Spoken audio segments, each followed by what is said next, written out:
Thanks for listening to the Military to Civilian Career Transition Power Hour. 1 hour of tips from experts and real stories from people just like you.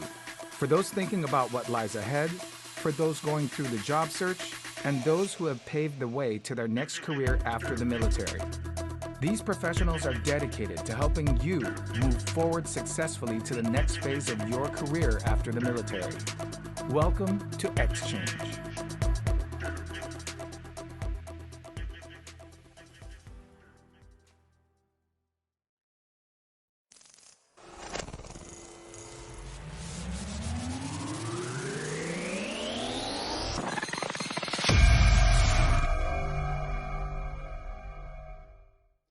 And we're starting off our special Military to Civilian Career Transition Power Hour with somebody in the soup. I'm your host, Cheryl Cross, and I tracked this guy down on LinkedIn because he shared a bit of his story that I thought would be valuable for our podcast. And that is probably one that's not unlike a lot of you who are going through the interview, skill bridge, all sorts of things after 20 some odd years in the military.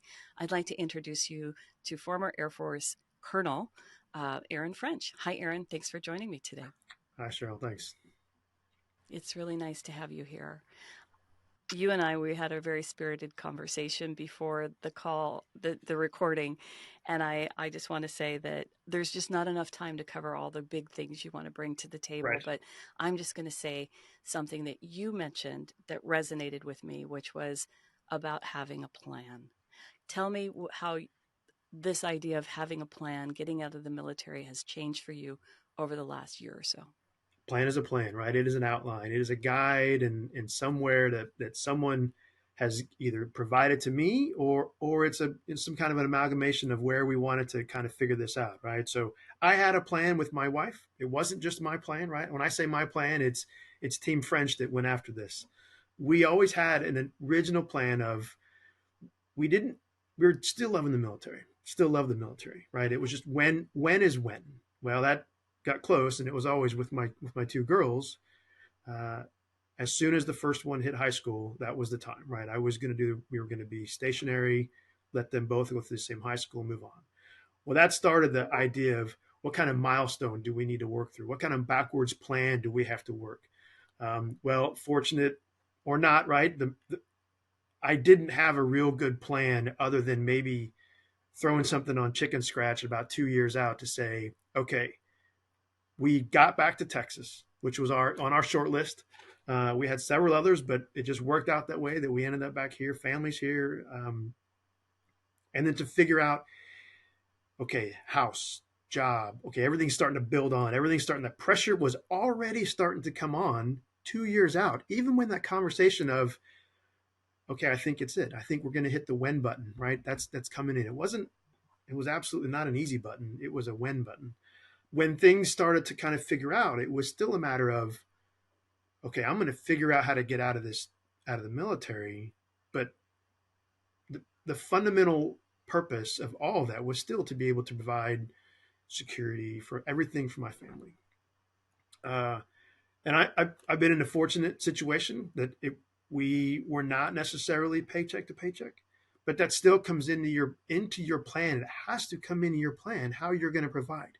So thinking that I was going to get a job right out of the military was a no-brainer. I'm like, sure, why? Who would not want a 24-year vet to come into a job position? I didn't know what that job was. I didn't know the company. I didn't even know the industry that I wanted to start with.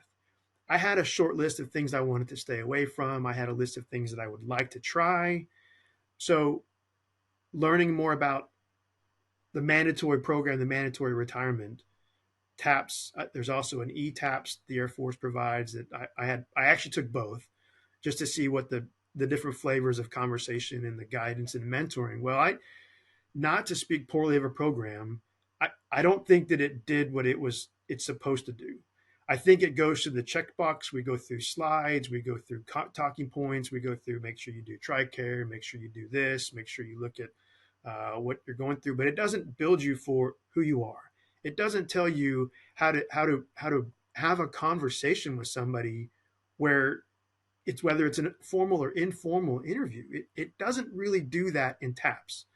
There are other programs out there that allow you the opportunity to sit in seminars or even get one-on-one counseling that I was fortunate to do through a couple of different organizations that are designed solely intentions is to help a vet transition, right? Again, with the plan, the organizations that existed to help me personally, professionally, and just to give me some kind of a foundation for the transition that was coming, because there is, whatever programs exist out there, there is no one program that fits everybody. There are a lot of programs that fit everyone, right? But there's not one that fits me. It wasn't my neighbor or my friends. You've got to figure that out. So it came down to me reaching out into my Rolodex of my peers that have retired recently, my mentors that retired a while back, and some of them were general officers, some of them were enlisted. Like, I was reaching out to everybody that I knew to ask them the question, what would you do differently, right? It was surprising. They know each other, but the questions they asked me that I needed to answer were pretty straightforward. It was, you need to ask yourself what you want to do when you wake up. What kind of day do you want? Do you want to be at home? Do you want to be traveling? Do you want to take your family with you? Do you want to have breakfast with your wife, read the paper? I mean, that was not in TAPS. That was not a conversation of, what do I want my day to be like? So you go back to a dry erase board and try to figure out, right? So industry, maybe an opportunity, but really, what do you want your life to be like? Do you even want to have a job? Do you want to just be a full-time vacation guy? There's nothing wrong with that. It's just what you choose. I went into a plan asking, what do I want to do? Well, that plan kind of, again, dry erase board, right? So easy go, easy come. That changed. I chose not to go into the defense industry, not because of any, negative reasons. It was just, I needed something. Well, I thought I needed something different. I thought that I needed to have an opportunity to use what I have been, what I've experienced, what I've grown up, the training, just the relationships and positions that I've been fortunate to have. Let's do something different, right? Let's just go out there and try it. Well, that didn't work out the way that I thought it was, and that's the part that really, where it started to sink in of, my plan's not good enough. I thought my plan was great. I had it like months, 6 to 7 months out is when it really executed, but really it was my locked in dry erase board. I even took a picture of it. I had it on my wallpaper, my desktop. I mean, it was, my plan is perfect. I knew when my terminal leave was. I knew when my skill bridge was going to go. I knew when my permissive and everything that I had extra leave was going to go. Yeah, but as soon as I got into that first skill bridge and I realized that opportunity was not for me, things rapidly deteriorated, right? In a sense of, uh-oh, what now? Like, my plan that I had so perfectly set, it is not going to be a thing for me anymore. How hard was it for you to pivot, Aaron? How hard was Oh, it for you to pivot away from that plan? that's a great question. It was not easy, but you do out of necessity what you have to, because at the fundamental core of this is, what do I have to do to take care of my family, right? I tried to latch onto that plan until the last strings of hope were broken, that plan was not gonna go for me. So the pivot came, and it came quick. It came quick when I realized that there was absolutely no way this opportunity that I wanted to work so hard, because my mind and emotions were all built into this thing, that I had to give it up. Mm-hmm. Once I acknowledged that wasn't going to work and I needed to focus on something else, well, that's when the real stress, I think, really came into, because I didn't have another plan. I didn't have a backup plan. It was so dumb. Like, it was the most, like, that's what I think ate me the most up, was that my plan, there was no backup. There was no opportunity for failure in that plan. I had to make that work. So letting go and pivot, I was telling myself I messed up, right? Which is not, That's not easy to do. Um, but damn, I'm glad I did though. Right? I'm glad I gave up on that thing. I'm glad that I looked anew. I'm glad I pressed forward. The thing that really started to drive home the problems is when you go through and you learn that it is not easy to get a job on your own. So that is not in TAPS, right? That is not in Hiring Our Heroes. They don't say that. It's not as clear as just someone say, listen, it is not going to be easy. Like the choice you make to transition into civilian life, you are going to be on a rough road. I was stressed. The anxiety. I mean, I was filling out 4 or 5 applications a day, changing my resume, like they said, to make it tailorable to every application. I was getting 0 callbacks. I was getting 0 responses and 0 feedbacks. This is after Hiring Our Heroes programs. They gave me the tools that I needed to execute, right? Which, thank you for that. But the follow through, the seal the deal didn't happen. And I don't know that I'm alone in that, but I know that there are some fantastic opportunities that came and that have worked out for people. So it's just a matter of what do you want to do for yourself and your family when you retire? So that pivot was big. And luckily, it came down to the fact that my network, I started hitting my network and peers, LinkedIn, friends, text messages. Hey, man. Hey, buddy. How you doing? Remember me? You got anything? I mean, it got to that point. I mean, it was a gut check in the sense that I felt like I was starting to ask for handouts.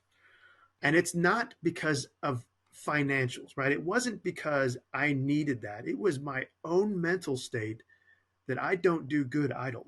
I don't know how to idle. So even taking vacation or leave, air quotes, right, from years ago, I was still on work, right? It's not a workaholic. It just, I guess my give a shit. Sorry, my care factor was a lot higher to let programs go. Right. So anyway, the pivot was big.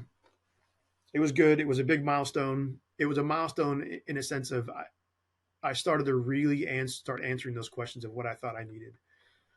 It wasn't as narrowly scoped as what they were when I asked them the first time.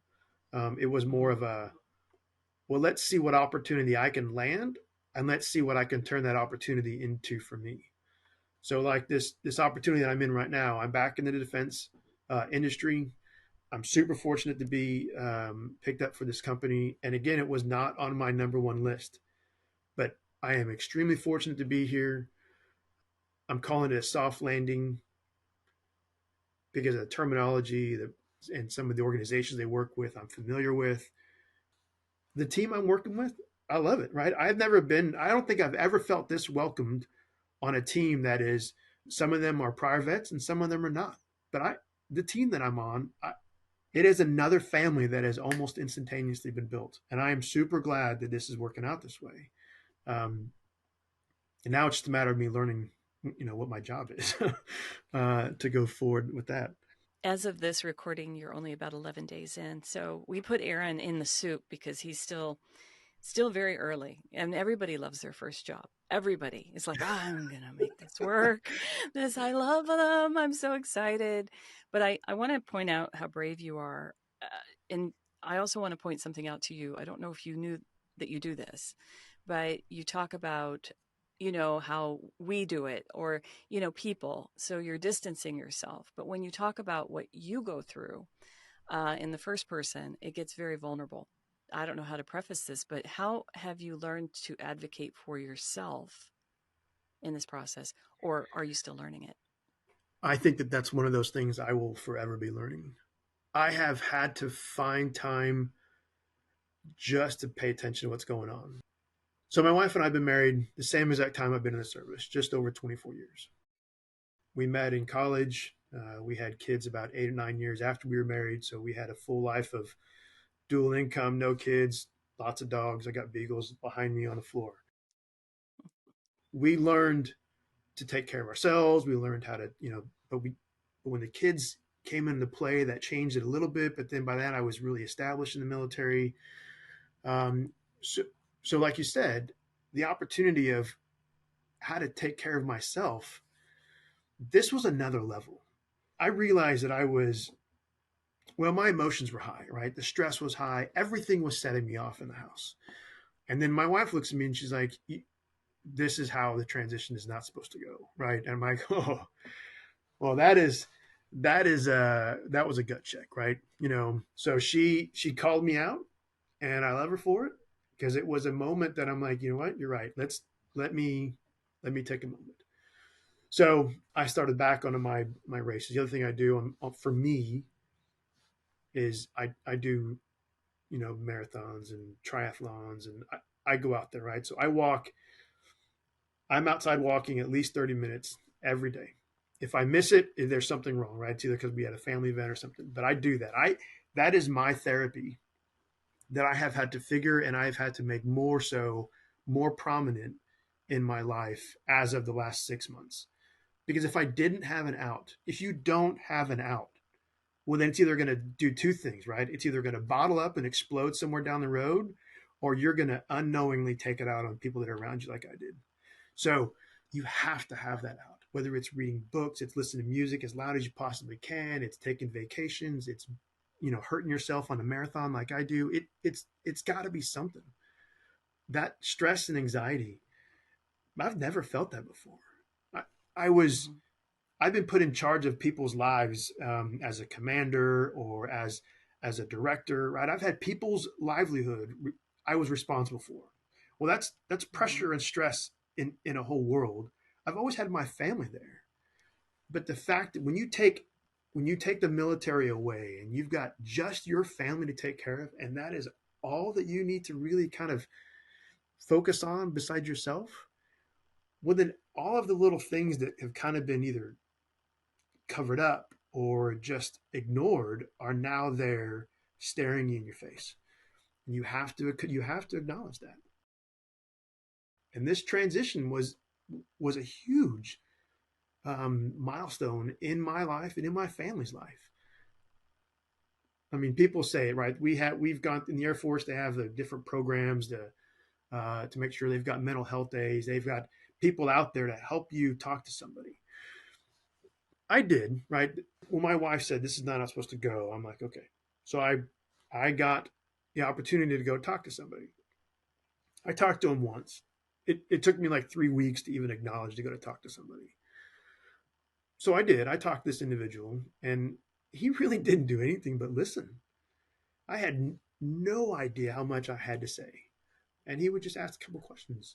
And those questions still, to me, and this was like 6 months ago, it still sit with me. Like, so, are you the right person for yourself? Are you the right person that you think you need to be? Are you doing what's best for you? And I paused because I said it before. What is expected of you, right? That's a different way of saying it. Because there's that pressure. What's expected and what's right. Maybe they're the same thing. Maybe they're not. Priorities do shift during transition, and it's going to be, I'm not a mental health expert, but I hear your story in so many different ways from almost everyone I speak to. So thank you for being brave and for being vulnerable. You're a former pilot and aviator, and I know that you talked about not having a plan B, which is impossible as a former pilot or aviator. What would you tell people who are a lot like you, Aaron Ffrench, that this plan is going to work? I'm going to make it happen. Aside from seeking help, which I think is the strongest thing you could have done for not only your family balance, but for yourself, what else would you recommend if someone came up to you and you were still active duty and said, "Sir, I'm having trouble"? What would you recommend? I think the first thing is you have to identify as best you can what the challenge is. And that's either writing it down or talking to somebody that you trust. And it doesn't have to be a random stranger that I did, or maybe that's what it is, but you need to figure it out. Like, you have to understand what's bringing you down. If it's 18 different things because you have a to-do list that you can never get through, well, I'd venture to say that there's probably only one on there that may be the one that's driving you down. It's just the other ones that are these ankle biters on these things. So the first thing to do is to take a look in the mirror and tell yourself, hey, look, one, everything's going to be okay, right? You've got people that care about you. You've got people that respect you. And not only that, but everyone around you, whether they know you or not, will want to help you. It's okay to ask for help. It's okay to say that I'm struggling. It's just a matter of you've got to understand that you have to be the one that takes that step first. That's the hardest thing, is if you are struggling to even acknowledge that there's a problem, well, then it's going to be even more difficult, I think, to help pull apart piece by piece until you get to a solution, which there may not be a solution out there, but it's at least you're breaking down that problem incrementally where you can start to address and kind of fixate on some of these other ones that will help you either appease yourself or get through this stuff. I My own way of coping through this stress was I had to stop myself from filing or submitting resumes, and I would spend hours, Cheryl, I would spend hours on LinkedIn and these other just rabbit hole pages of where jobs are.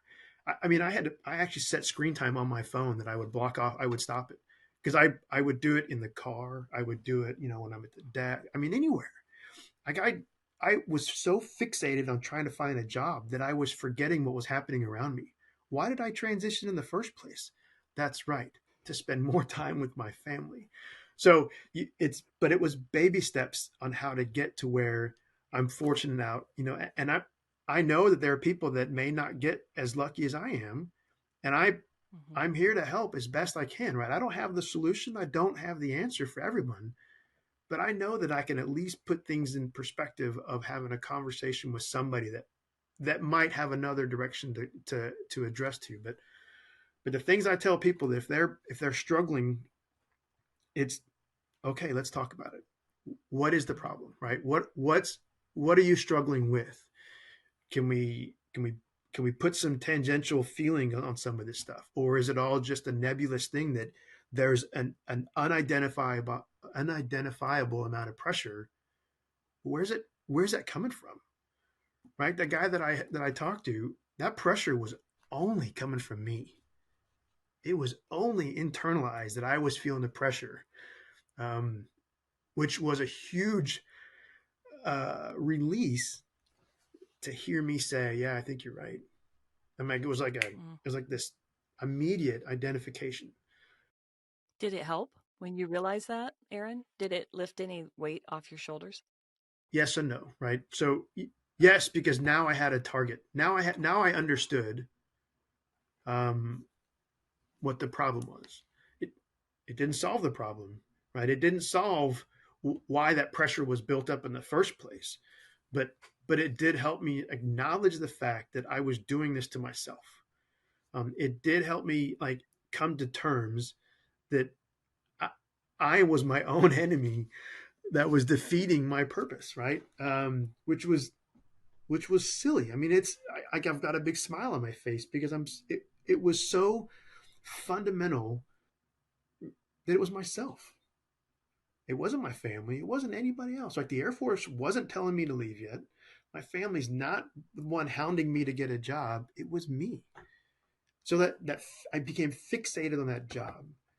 Became fixated on the pressure to find the job. I became fixated on the pressure to provide for my family because I needed a job. And then all this thing just kind of snowballed into this anxiety and stress that it took me it took me down. It was rough, and I think that um, I mean I posted a little bit about that on my LinkedIn, like you said. That's how I found you.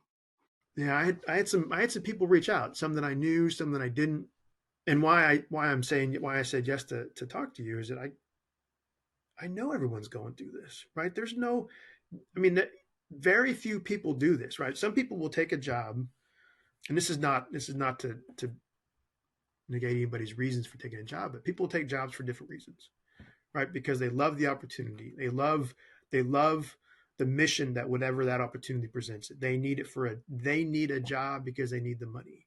They need a job because they can't do idle like I can't. But those reasons, you have to figure out what they are for yourself. Like which Mm-hmm. Don't take a job for the wrong reason. Don't take a job because you told yourself you need that when it's not really yourself saying that's really why I want it. Right? I enjoy working with people. I enjoy solving problems, and I enjoy having something to do that's for a common goal, right? And that's not everybody's got that, and that's okay. But Right. individually, you've got to figure that out. You've been an outstanding guest. Thank you so much. And I'm thrilled. No, only two, three people in the 100 or so people that I've reached out to so far have said, I'm sorry, I can't be on your podcast. But you said yes so quickly that I was stunned. You were like, yes. So you have a lot to share, and I don't want to stop you. But it sounds like, and I've just watched you over the last few days. I mean, it sounds like you're really wanting to give back. And I always ask this at the end of a segment. Is there some way that people can get a hold of you? And for those who are just listening, not watching on YouTube, because this is a audio and visual podcast, could you spell your name and tell them how they can get a hold of you if they would like to reach out, maybe get some information or get a mentoring session if you're open to that? Absolutely. Fundamentally, I've always taken every job that I've had as, if I'm not training my replacement, I'm not doing it right. So that's kind of driven a lot of things in my own leadership style, my own personal style, and to give back. I think that I have more time and opportunity than I've ever had. I've already joined a couple organizations local here that helps supporting vets in different ways, not necessarily transition, but and I would love to just to have a conversation. And I think if you're local San Antonio, I'd love to have a coffee with you. So again, so it's Aaron Ffrench, Ffrench with two F's. If you know another Ffrench out there, I might be related. It's pretty unique. I'm on LinkedIn. I'm on Facebook. Reach out, and I hope I can share more stories. There's a lot to talk about. And I'll say this: just know that if not me, talk to somebody. They're there to help. Yeah. I think half the battle is finding the language and giving yourself permission. So once you find the language on how to ask, you can walk into someone's office, be it a commander, be it a lateral, be it someone junior enlisted, whatever, wherever you are in the matrix of the military or wherever you are in your thought process of transitioning into another career after the military, finding the language, giving yourself the permission to be vulnerable. I see this as the biggest chasm for people. There's a lot of pride and there's a lot of fear. So if it's not within your ranks, if it's not within your organization, know that there's outside organizations that can help. A lot of veteran support organizations, your military family support center. There is always someone that you can reach out to quickly and get into the right directions, but it's up to you to ask for help. And a lot of That's that right. is figuring out what to ask for. That's right. And That's and right. sometimes, Aaron, I wish more people would just say, I don't know what I need. I don't know what I'm going to do. And for years, I put those people down. I wrote an entire book that will be launched at some point on salary negotiation because I heard so many people say, when I asked, what are your salary expectations? I don't know. And I No, thought, that's right. I have to So fix again, this. that's right. So that's part of that transition of like that's that's grown uping, right? That's like figuring out how to really be a grown up and understand and grow. Because we in the military, that is a factor that we never had to worry about, right? So what are you Nope. worth, right? What are you worth, and what are you willing to say that you're worth? Well, like you said, that is another whole conversation, because there are 1,000 variables that go into it, but the one that matters is what you want to get out of whatever you're going for. So, Yes. um, anyway, so yeah, Career, absolutely, salary, absolutely, all of it. that's right, that's right, Life after the that's right. military. I don't want to cut you off anymore, but we've kind of hit our time. Thank you so much. You are invaluable. I know that we're going to be keeping in warm touch through LinkedIn. People are obviously going to be reaching out to you and adding you on LinkedIn so they get to know you. A lot of people are listening to the podcast. We're about 30 days out. I've got about 7 or 8 episodes already. You'll be in that matrix at some point um, after all those launch. But I just want to say thanks. Your awareness and your vulnerability and your honesty are all valued here. So, any last alibis before I close out the segment? No, Cheryl, thanks for the invite, and back at you, but thanks providing a platform to share stories, right? This is this should be what TAPS is about. It shouldn't be about a force watching a slideshow. It should be about hearing every different story that you can, because everyone's got a little bit different. So the big questions you need to ask yourself, I'll just close with that, are what do I want to do after I retire? Where do I want to live? And then what kind of, after you figure out that, like, well, maybe the industry is a conversation and then a job. But but in order to work your time backwards, you really need to figure out where you want to end up, at least temporarily, or at least as a starting point, but then really what you want to do. What kind of life do you want to have after the military? It's one size does not fit all, and I'm fairly confident to say that your first job will not be your last job when you get out. Not from my own experience, but just from everything that I've heard from everybody else. So we'll see where my path goes, and I'm excited to be here and excited to be a part of this. And thanks for giving me the opportunity. You've been a pleasure. Thank you. We're going to wrap up the soup segment. We're going to be heading into an expert segment, and somebody who has either an influential or recruiting or hiring manager view, maybe even a career consultant. It's always a game shot. We don't know, but I want to say thank you. My name is Cheryl Cross. You're listening to the Military to Civilian Career Transition Power Hour, and we'll be right back.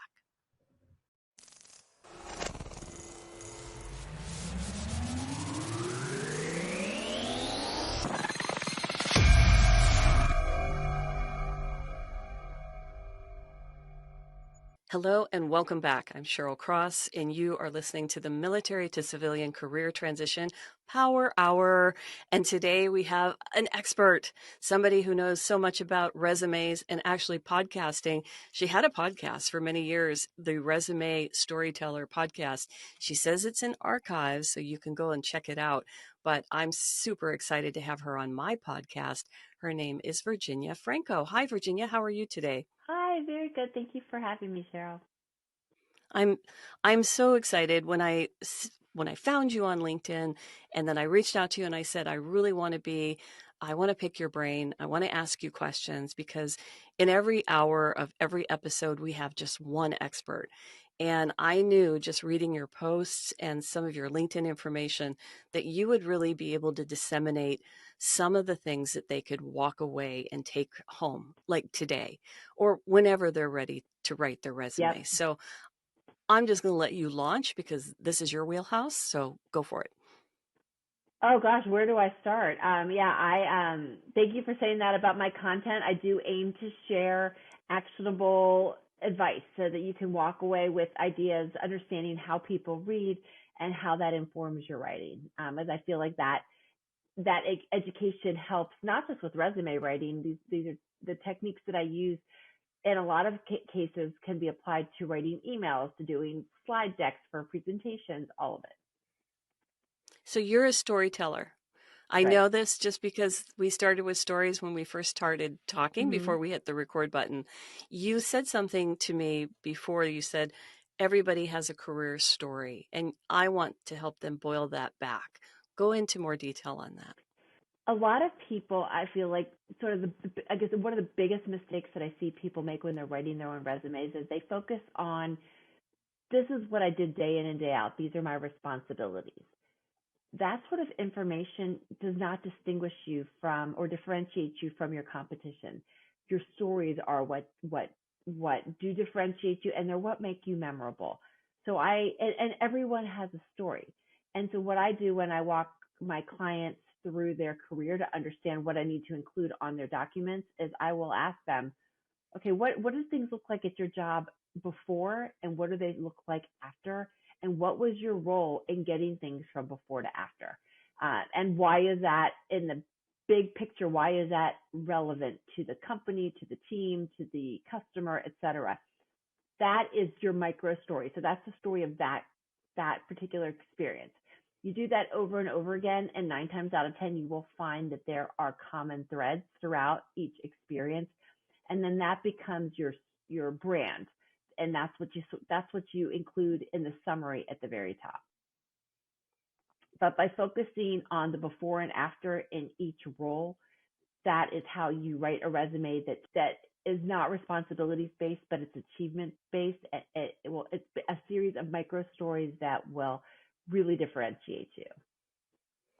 You talk about the storytelling as sort of breaking things down and defining and then redefining so that you can put something in the summary. And I've never heard that approach before, but it's incredibly valuable because it takes a lot of, well, it's not just something you're going to sit at your computer and pop out. You have to It's do a hard. lot of thinking. Yeah. It is. It is. And yeah, Do you have exercises? I don't. What I do though is how I craft that paragraph is once I have heard the person's, experience by experience story, I go to the job postings because you're always writing with the end goal and the job target in mind. And I scroll down to usually it's towards the bottom of the post where they have the must-have requirements. And when you look at 5, 6 postings, there's usually some commonality. That's the kind of stuff you need to lead off with in that summary. So what I do is I align what they've asked for, what the job posting has asked for in terms of must-haves with the details about you from your story. Interesting. You know, AI has taken over the world and Mm-hmm. is really entering into resume writing. And I spoke with somebody recently that said, I just have AI do it. And I took a look at their resume and it was Mm-hmm. excellent, but it looked like AI did AI it. did it. Mm-hmm. Yeah. Yeah, so you probably can see those too, and I know hiring managers are. I know recruiters are pretty savvy for that. If you had a client that said, I'm really relying a lot on AI because of Mm-hmm. the amount of jobs that I'm applying to, I want AI or my robot to do this for me. What do you tell them? How do you direct them? So I think AI is a great place to start when you have writer's block, but you need to keep in mind that you're probably going to do a lot of heavy editing. AI, so you could take a job posting and say, write a summary section of my resume for this. But what it is doing, it is pulling all of the junk that's on for the internet and pulling it together to make your summary. And there's a lot of garbage out there. So it's sort of garbage in, garbage out. What I see that to me is a telltale sign that that this was written by AI is that the summary section is really just full of adjectives. And even if those adjectives are true, and they probably are, you probably are, superior and you're seasoned and you have a strong track record, of results. Those are all probably very accurate, but everyone is using those same terms to describe themselves. And so they've lost their punch. So what I would rather do is replace adjectives with little bits of information that are specific to your career history. That way, if the reader looks at nothing else except for that headline and that summary, which is those are the sort of the first two areas that people scan. They are clear on what you're targeting, why it makes sense that you're a good fit, and then they also know a couple things about you that will make you stand out, that are going to make you memorable. I agree. It's a principle of journalism that my undergrad's in journalism, and a lot of this is stuff that I learned way back when I was first trained to write for the news. Do you still write for the news? Are you still a creative writer or investigative writer? No, I focused solely on job search. But what I remember learning is that every news story needs a headline and it needs a lead paragraph. And without those, you've lost them. But when people do read them, they're clear on what the story is going to be about and what they want to come back to when you have more time. So bringing those two components into your resume can help to replicate that behavior. So you talk about capturing someone's attention, and Mm-hmm. now these days, because of the ATSs, which are called applicant tracking systems, are Mm-hmm. doing a lot of the heavy lifting for recruiters or personal sourcers, which are not wizards. They're actually in the recruiting department and they're sourcing your information and sometimes pre-screening you. Those are humans. But the more we integrate AI into the recruiting process, I believe those robots are going to be looking for your information. How has resume writing changed since large language models are integrated into these big companies? And how does that change your approach with clients? Technology has always been a part, not always, in the late 20th and 21st century, it's always been part of the recruiting process.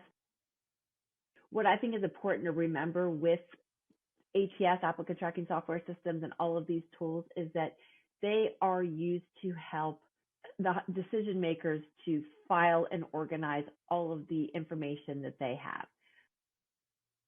And so what I usually do is I will do a deep dive of the keywords associated with a specific role. And then I make sure to weave them in where it's natural into the experience.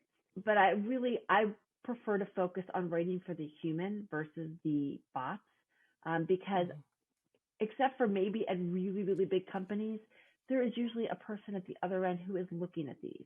You just need to make sure that your resume is written in a way that the software can parse the information correctly.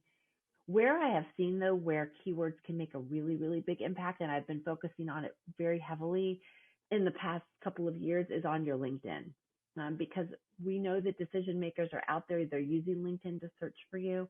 And I've seen where putting keywords in a couple of the key sections on your LinkedIn can help you to, it's one of the things that the algorithm appreciates, and it uses it to help you show up higher in search and more frequently in search. And that way your LinkedIn is working for you while you're also using it to network with other people. It's so important to do that. And that's why I advocate for starting your LinkedIn profile 3 years prior to leaving the military. And for those of you who are already out, make sure that your resume, even though you're making them very individual for the jobs that you're looking at, make sure that the boilerplate of it has all the essential stuff. If you worked on software or specific hardware, if there's things that you have, make sure you spell them out and put their acronyms. The search engines, it's really about what the recruiter is putting in there to search for, or it's searching specifically against the job requisition. You bring up a good point, and I don't think that's really realized. Applicant tracking systems are mostly used as data houses. And I think people, when they hear that, they're like, oh, it's this big. No, there's people. We as recruiters use this as a tool so that we're compliant with federal and state laws, that we ask the same questions to you that we do everybody else. I mean, there's a lot more baked into an applicant tracking system than people think. It's not just about finding you. Bringing the awareness to people about LinkedIn is so important, because if you looked at my LinkedIn and if you looked at any of the resumes or any of the proposals I write for clients, they're probably a lot different. I think it's hard personally to put my 20 plus years of experience in a way that's not overwhelming. How would you recommend a client do that so that it's not, it's like you're fighting against, should it be the resume or should it be LinkedIn? So to me, it depends on what your target is. So if you're a job seeker, you're writing your LinkedIn with that end target in mind. And so the first thing that I always recommend people do is use LinkedIn. They have a couple of tools that are really helpful. One is the Career Explorer tool, and one is a resume building tool. And you get more bang for your buck with the resume tool if you use premium. And I'm fairly certain that LinkedIn still offers a year of free LinkedIn for military members. And regardless, anyone can get 30 days free. But you use that to put in the job title that you're targeting, and literally a list of keywords will pop up. Job postings on LinkedIn have to list 10 skills. So what I'll do is I will use all those tools, and I'll come up with a list of, it looks like 100 different keywords, and then I will sort through them. I'll pick out the top 50, and I make sure to weave them into the headline at the top as part of the job postings. And I make sure that the skills and endorsement section at the bottom have that. And then in terms of picking and choosing what to include, if a role or a part of a role isn't relevant to that target, then you don't include it on there. So you're rating within the lens of what the end goal is. Does that help? It does. Thank you. I think I'm going to be working on mine today.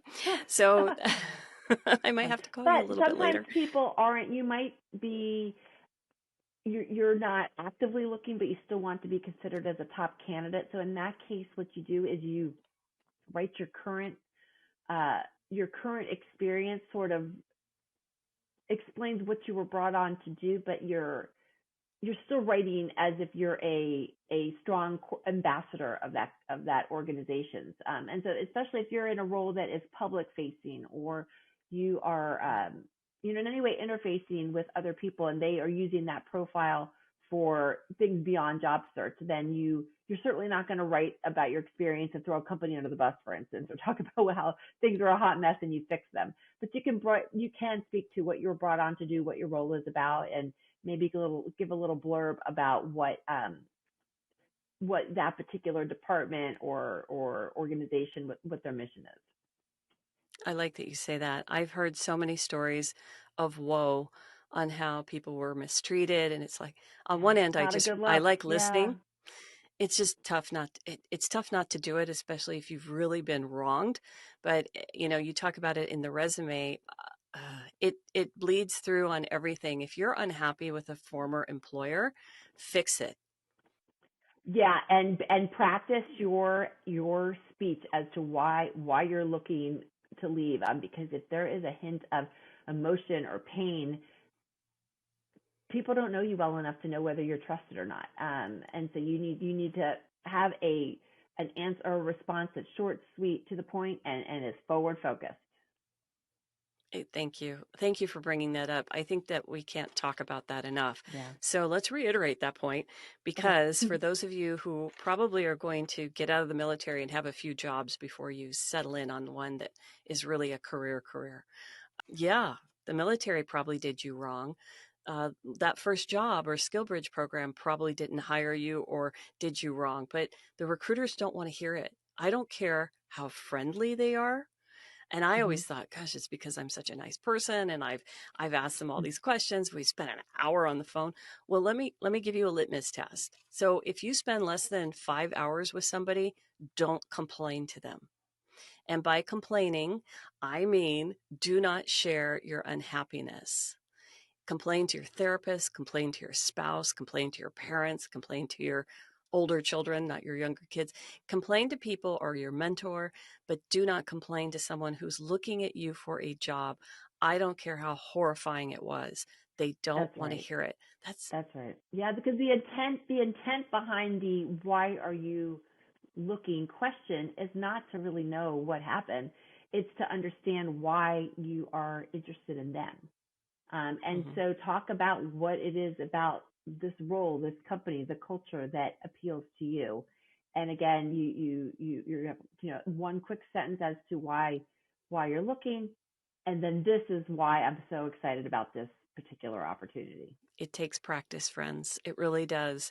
It does. You have to practice it, because when you're upset, yeah, it's easy to. It shows, and again, it is not a good look. It will not get you any points. So you're not just a resume writer. You're a coach. You're a guru. A little bit You're anecdotal a counselor. coaching, yeah.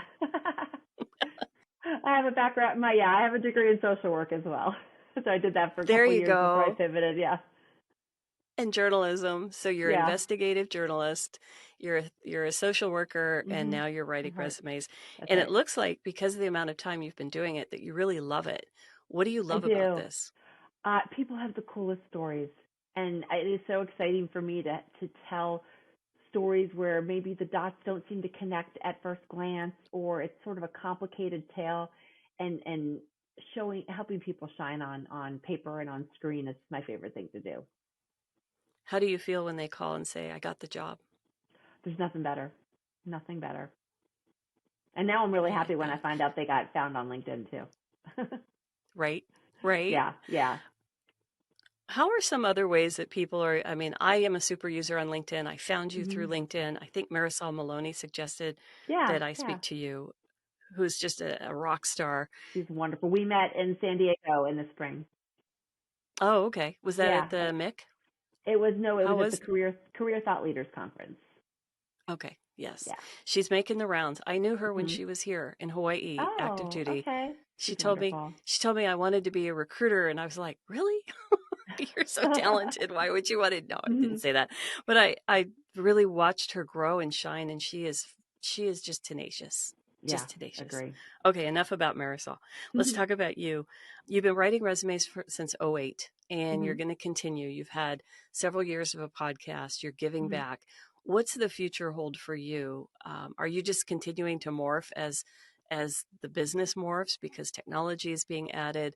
Everyone's threatening, the robots are going to take away your job. What's the future for you? I'm going to keep on doing what I'm doing. And I'm going to keep on taking that technology that might or might not be threatening and figure out how I can use it to improve what I do and help others to improve their job search. I think AI is the greatest tool ever for doing research, for interviewing, for all of that. I agree. I use my robot every day. It helps me. But I become too reliant on it. I just did a speech here locally on AI in business, and I was very transparent. I've used it to really kind of coordinate my brain. I had been writing a book for many years, but it wasn't until I poured into, the AI and asked it specific questions to help me kind of get on track. And once I did, I was on fire. But it That's it right. just was this, it's like I had an editor sitting with me or a co-writer sitting with me, prompting me, asking me questions. Well, and what you said is important. The more specific you are with your asks and the more you can refine them, the more powerful of a tool it is. And that is the currency of our day right now, Virginia. This is truly the, like, people are like, so what prompt did you use? ChatGPT is probably, I mean, I now don't they're know getting that. charged. Yeah, there's tons of them. And I don't know that that's a real website. I'm sure it is. Oh. I was like, But what? the prompts, that's what everyone says. What did you do? And what were What your did you ask? prompts? hmm How did you ask it? And I think, for those of you listening who don't use AI, and a lot of you, you simply can't, because when you're sitting in a skiff and you're going home, you're trying to do the bare minimum to try and get out of the military, right? Or the maximum. If you're my listener, you're doing the very best. You're 3 years ahead and you're reading my book and you're taking the advice and you're listening to these experts. But some of you don't have the opportunity to do that because either retirement has been forced on you or separation has been med boarded. You're being med boarded out. So things happen very quickly. And as you're out processing from the military, you're supposed to be getting a job. And as everybody will remind you, getting a job is a job. Getting a job is a full-time job. So starting it in advance, kind of carving this up, eating the elephant one bite at a time. I've heard all of these analogies. Looking at someone like Virginia to get a start and get that good hygiene so that when you are, even if you're in your last PCS, you're still developing skills. You're going through that last few years, you're getting your certifications, maybe you're able to apply them. So this all would be very relevant for a resume and adding to it as you go. Now, does that mean that you give up secret information? No. If you have a clearance, let's talk about that as we end, because I know I've recruited very highly cleared people. I've worked within the DoD and outside the DoD. I bet a lot of the folks you have are cleared. How do you handle information? How do you explain information that really the public shouldn't know? A lot of times, the exact details of the mission or the challenge are not as relevant as how you went about solving it, how you went about improving processes, and the results or the outcomes and benefits of it. And so I try to focus on that. But the answer is it depends on each unique challenge. And a lot of times they can't even tell me. And so I have to talk through those sorts of questions to get to the story. And it is peeling back the onion layer. So valuable to be working with somebody who's been doing this a long time, who loves what she does. Virginia, I know folks listening are going to want to get in touch with you through LinkedIn or otherwise. Why don't you? This is mostly a listen to podcast, even though they're seeing us on YouTube. Hi, everybody. Hi. Why don't you go ahead and explain how folks find you and spell your name and give websites and things Yes. like that? Really quickly, can I add one more thing about the clearance piece? Yeah. If the job posting does not ask for clearance, don't advertise it because that is not relevant to the target. So what I always do is I will put the actual clearance sort of at the top, right below the contact information, and then I remove it when it's not necessary. Not all jobs require it, right? Third-party defense contractors do. So I just wanted to put that as an aside. In terms of how you can find me, my website is my name. It's Virginia Franco Resumes. My LinkedIn is Virginia Franco Resume Writer, and then I'm on all the other socials as well. You've been a pleasure, and I was real excited to talk with you today. Thank you so Thank much. you. I'm in I'm going to dig into your archives a bit more. Resume Storyteller podcast. I'm sorry you closed it, but I'm thrilled that you're a guest on all the hot podcasts working with military to civilian career transition. And I'm thrilled to have you here today. Any last Thank alibis before we sign off? Not at all. You asked great questions. Thank you very much. Why, thank you, Coach. I appreciate that. I'm going to have her look at my resume. All right. My name is Cheryl Cross. You're listening to the Military to Civilian Career Transition Power Hour. This was our expert segment. After a brief break, we're going to be talking to someone who's been out of the military between 1 and 4 years. We'll be right back.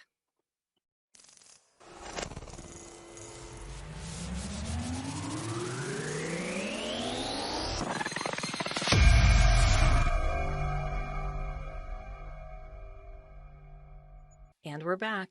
Thanks so much for sticking around through the first and second segments of the show. We are in our third segment, and this person, we have a very special guest today. This person is out at least 1 year, but not more than 4. I'd like to introduce you to the former base commander of Scot Air Force Base, currently in the civilian workforce, and a leadership coach who figured out what he wanted to do during his last few years of service because of a brain tumor. Please welcome Scot Heathman. Hi, Scot. Hello. Thank you. It's a pleasure to be here. It's an honor to have you. And your story is not just interesting, but I think so impactful because you're doing something that all of us need, especially post-COVID. But you learned that you had these skills and wanted to give them back because of something that happened during COVID. Go ahead and tell us your story.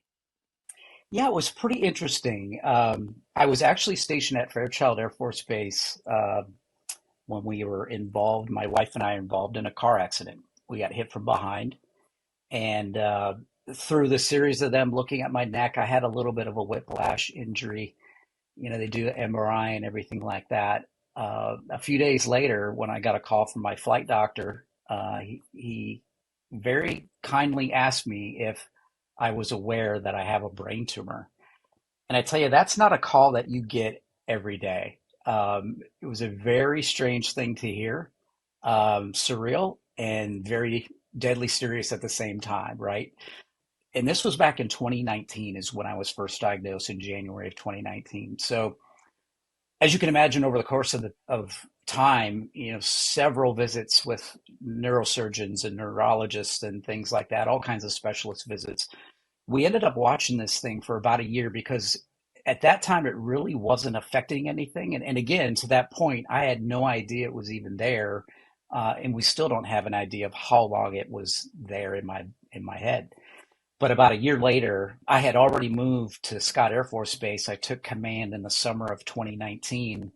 But around January of 2019, things started to change within me, and it did start to affect me. I could sense that I was getting some numbness in my face and a little bit of a limp, and the doctors were like, "Yeah, we need to do something." So we had talked about options before, and I said, "Let's go ahead and schedule a surgery." And we had the surgery on in February of 2020. The deputy commander basically flew up to become the commander of the base, and I went through an 11-hour surgery, and then what would become about a 4-month healing therapy process to get back, you know, some of the basics that I had to retain or regain after that surgery. Walk, I had to relearn how to walk, had to, you know, work on my speech. You know, the little things that we all take for granted became very difficult for me, and it took about 4 months. But eventually, I did get back into the job and commanded all the way up to summer of 2021. And then I moved over to 18th Air Force and was the deputy commander there for about a year. And that was the last job I had right before I retired. Your story is remarkable. Not only did you learn resilience, but you are now teaching resilience. So, using your personal experience, how are you leading executives? I know that you're working in the C-suite because I've checked you out. I see your clients, who they are. How do you use your personal situation, which could be so tragic? And, you know, I'm just sitting here going, I'm so glad this isn't me. This is terrible. Um, how do you then flip the script and then turn this into a coaching practice? thank God I had 4 months at least 4 months to heal up, right? I could say I'm still healing. But it really gave me some time to think, because we all deal with adversity. So in the leadership and development world, I don't think we talk enough about adversity and how does one face, maneuver through that, get better. It's not necessarily about the story. It's really what do you learn through that process?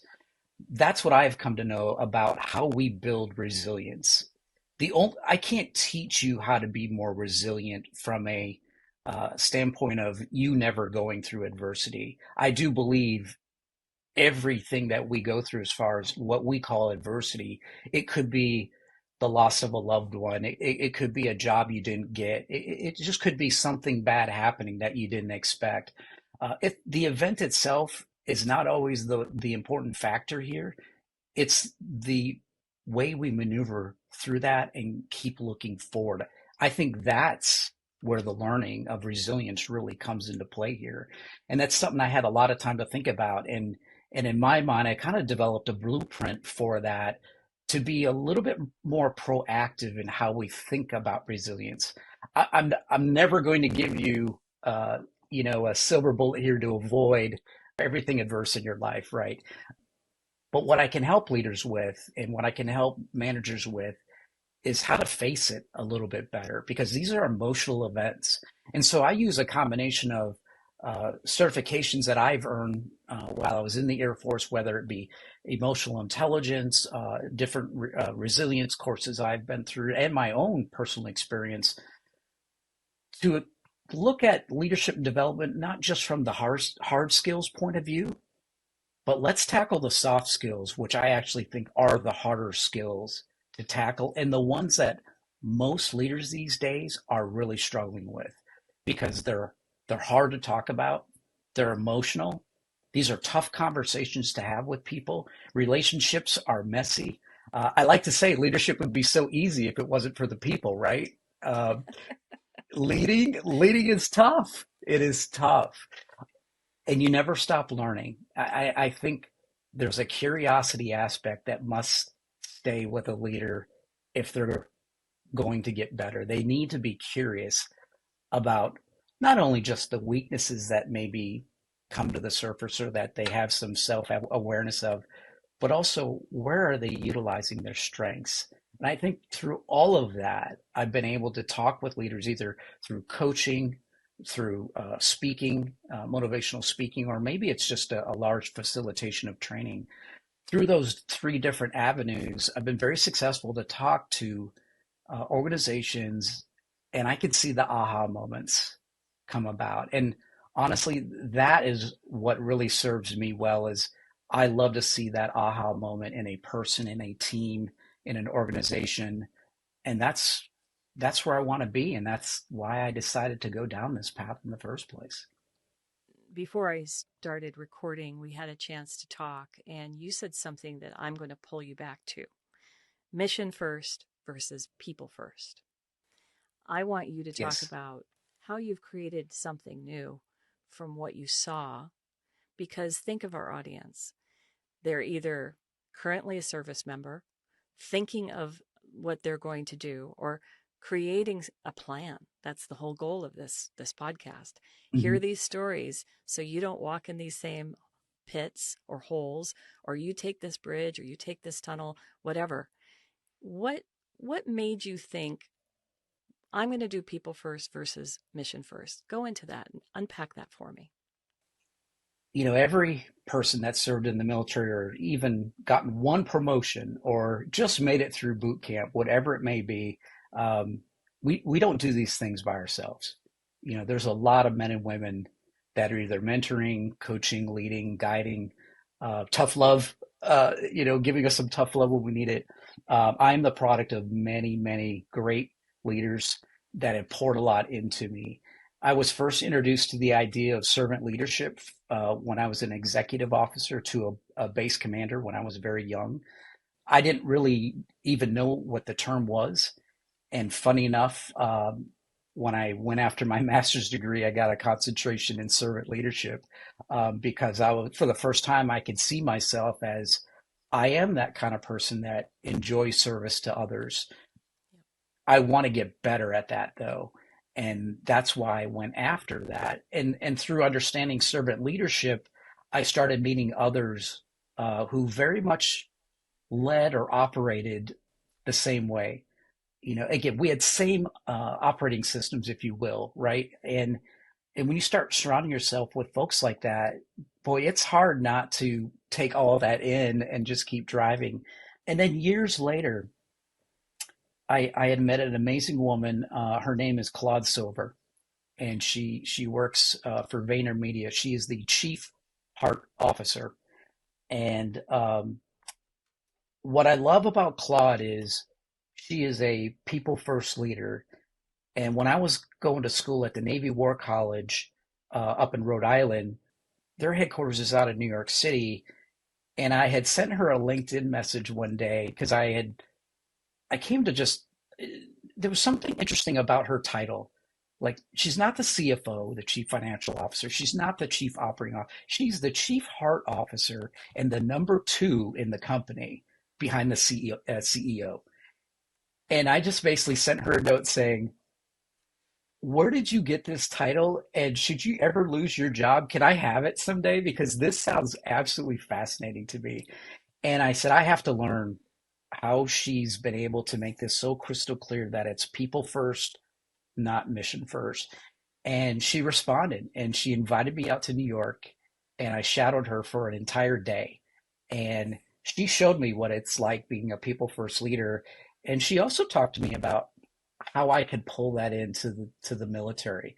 Even in a very structured hierarchical organization, there are all kinds of great ways that I can lead with a people first mentality and probably reach heights that I even didn't think we could reach. And she was right. Ever since our meeting, you know, we keep in touch quite a bit. I've even had her out to one of the bases to speak to the airmen. And it led me on this path of, you know what, there's not even a debate in my mind. It's got to be people first. Um, it doesn't mean that I don't worry about the mission, right? Every CEO, every chief operating officer out there, they're going to say, no, we gotta make our quarterly earnings statement, or we gotta, you know, meet this deadline. You don't have to tell me about meeting deadlines or getting the missions done. You know, having flown in the Air Force for 20 years, I understand what it means to get the mission done. That actually didn't worry me as much because we focused on training, we focused on employing our forces, we focused on getting better. We weren't afraid to embrace the red and see what we could get better at. But the people aspect, that's where all the time wasted came from, whether it was relationships that weren't working out between two organizations or inter-organizational relationships, whether it was organizational culture that wasn't right. Um, Maybe it was subordinates thinking that their bosses just don't care. I kept thinking about Maya Angelou's quote about, you know, uh, people will never remember what that you say or what you do, but they will always remember how you made them feel, right? I'm paraphrasing that to a degree here, but that last statement, they will always remember about how you made them feel. That should be at the heart of every leader out there. And I'm telling you, if you can get that right, you are going to see performance go through the roof, you know, every time. And so I focus a lot of training towards that idea of how do you get after that? You know, is it relationships? Is it better communication? Is it active listening? Notice again, these are not hard skills. These are what are considered soft skills. But again, I'll say, I think these are some of the hardest ones to train and get good at in a leader's career.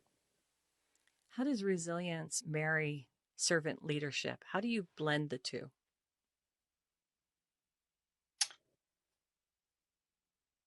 What was interesting when I started telling my story, because I didn't tell a lot of people right after my diagnosis. I had to kind of live with this thing, at least with the knowing of that I had a brain tumor for a good year before we actually did anything about it. Um, I didn't really have a need to tell people because, well, nothing had changed like physically in my world. The only thing I couldn't do was I couldn't fly. Um, and and not a lot of people kind of questioned why, the deputy commander of a base is not flying. I mean, we didn't fly that often anyway at that level. But what I started to do though, as we got closer to the surgery, I knew that people would notice when the base commander's gone, and it is funny to hear the conspiracy theories. When I got back into the job, some of the conspiracy theories that people thought about after not seeing me for 4 months, I heard everything from, I heard you were fired, sir. What, I didn't know you had a brain tumor, or, that I lost a job to something else, or that I got moved. I mean, it was really funny when you think about it. But after telling my story about what happened, what I started to notice was that people started to tell their story. And this is an important lesson. We talk about vulnerability. I want to use this word for a second because it's going to relate back to the resilience piece. When leaders are able to show a little bit of vulnerability, interesting things start to happen to the organization. People start to see the leader as human. And when they start to see them as human, they realize that they're capable of having some of the same stressors and strains in their life as maybe that young 18-year-old or that new onboarded employee. And that tends to open up the conversation, or at least the appetite to have these conversations, so wide. And what I started to learn very, very quickly was, if I could share my story, we're going to see some people start to share their stories. And yeah, we may find out some things that folks need some help that we didn't think needed the help, but they're more willing to respond to uh, getting that help, or even maybe taking that step and checking themselves in somewhere to get the help that they desperately so need. Mhm. When leaders don't do that, and like I said, you don't need to share every deep dark secret to be a vulnerable leader. But what I like to say is, hey, every once in a while, maybe talking out loud is actually a good thing. For instance, you go into a staff meeting, let's say your weekly staff meeting, and people can tell that you're in a different mood. Maybe you're always kind of go lucky all the time, and they see that something's wrong. If you don't say a word, you're just kind of acting the mood that you have, people start to walk on eggshells. The higher you are in the leadership chain, the faster those emotions flow down the chain. And what I have learned, that if I walk in a little different state, if I just tell people, hey, I'm a little bit off today, was working through a couple things last night, don't take it personal, but I do want to be here, okay? Just by saying that much, you've completely changed the dynamics in in the organization, or maybe the small group of people that see you each and every day. And it is now becoming more positive atmosphere, and an atmosphere full of trust, because you basically have just given people permission to talk. I believe that's what also builds our resilience, our ability to talk, our ability to open up, our ability to share, even if it's just a minor thing like that. When you give the organization permissions, and I'll use the air quotes, to do things like that, you are building levels of trust that you couldn't just by not doing any of that. I saw it firsthand, the levels of trust go up within our organization when leaders started to share on that level of capacity. So it was amazing to just see the changes happen. I think of resilience as a Kevlar vest. I think of it being tough. I think, Yeah. how hard did I work? How much did I grind? How much did I sacrifice? To me, resilience is that shell that I've created in order to be impenetrable. I am bulletproof. So you're saying that vulnerability, you're cracking the shell, that showing and exposing yourself, let's say, sharing Mm-hmm. parts of yourself, not everything, is really the key to resilience. How did that work? I, And we're not talking about, again, I don't want to know everything about your military career, but I'm curious. I've sat yeah, through meetings with generals, with colonels, and there's a protocol, and it's not kumbaya. It is, we're going to get this meeting done. There's this brief, and Sergeant Major, you're going to do this. Colonel so and so, you're going to do this. The general's going to walk in at 0500. You're like, there's no room for, I'm just having a really bad day. How did you do this? yeah, How did you do yeah. this? You're right. There is a protocol, and there certainly was times when you absolutely couldn't do anything like that. I mean, let's be realistic here. I had to really, really pick and choose when was the right time to do it, uh, and who was around me when I was ready to show that kind of vulnerability. Like I said, in a lot of those instances, it was usually just my front office. Maybe the 10 of us that work within the wing headquarters at that time. But again, I found it so important that they realize that I am a human being just like them, because I don't want them growing up thinking that there's no way, and the military had zero time to talk about any of that. Because some of the toughest people I know in the military, whether they're special operators or SEALs or whatever, they will tell you they do talk about this stuff, because there is a level of trust that you need to get to with your people to perform at the highest levels. It's not about being the best or number one, and that's who gets recruited. It's about recruiting those that you can trust the most when the situation warrants, right?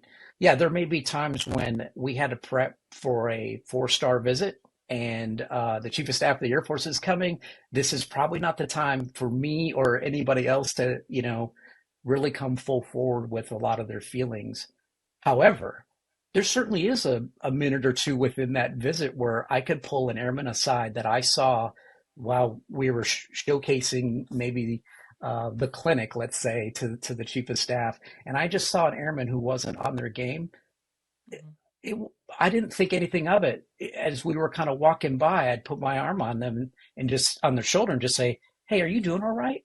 And even if they gave me that kind of teenager, like, "Yeah, I'm fine, sir," I'd say, "Tell you what, hey, email me later today. Let's just chat for a little bit." That 15-second interaction, that's where I'm finding those areas uh, to really exploit that vulnerability in a positive way. Again, yes, resilience can be talked about in this sense that it is a shield, it is armor, and you're building up layers and layers to be tougher, if you will. But when adversity hits, just realize, to me, it's not a bouncing back either, though, because I can't do anything to repair that once it's been dented. It's never going to be the same way as it was when it was brand new. To me, the bigger piece is, well, how do we bounce forward now? I can't change anything about who I am today, and I'll never get back to the same uh, medically, biologically same person Scott was before brain surgery. There's some permanent damage that has been done and some things that I still deal with today.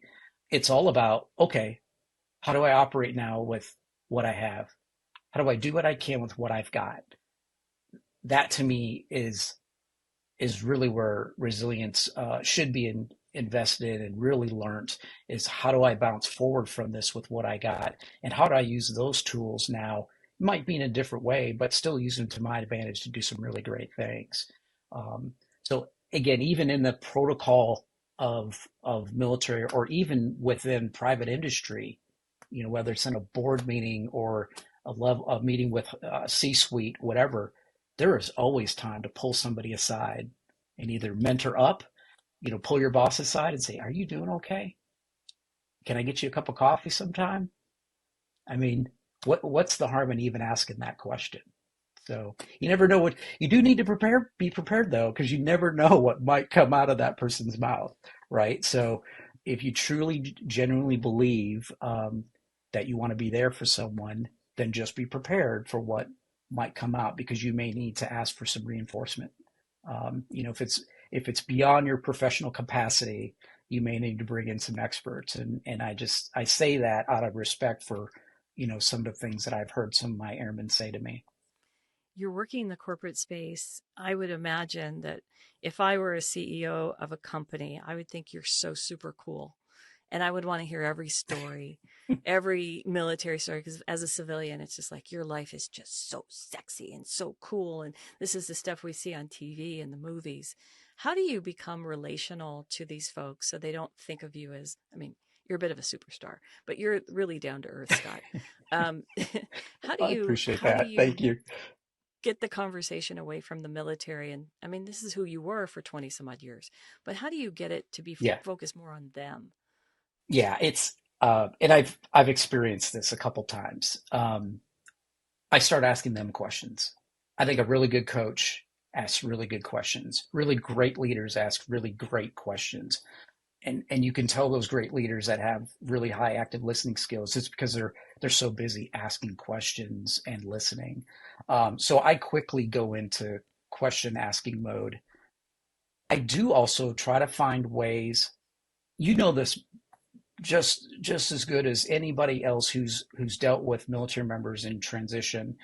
I'll say we, retirees and veterans, we have a hard time translating our current military skills into what's relatable to private industry, right? Into the civilian world. I think we overstate that though sometimes, and I think we overstate it to the fact that we too much so that we end up believing in that.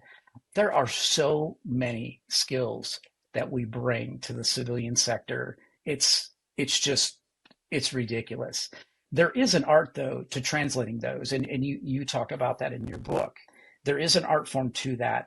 What I have tried and what I've spent a lot of time before I even left the military is thinking about how would I translate some of these things that were in my world in the United States Air Force into maybe what a CEO would be having a not necessarily a problem, but maybe a blind spot to, or maybe a pain point. I posted an article the other day.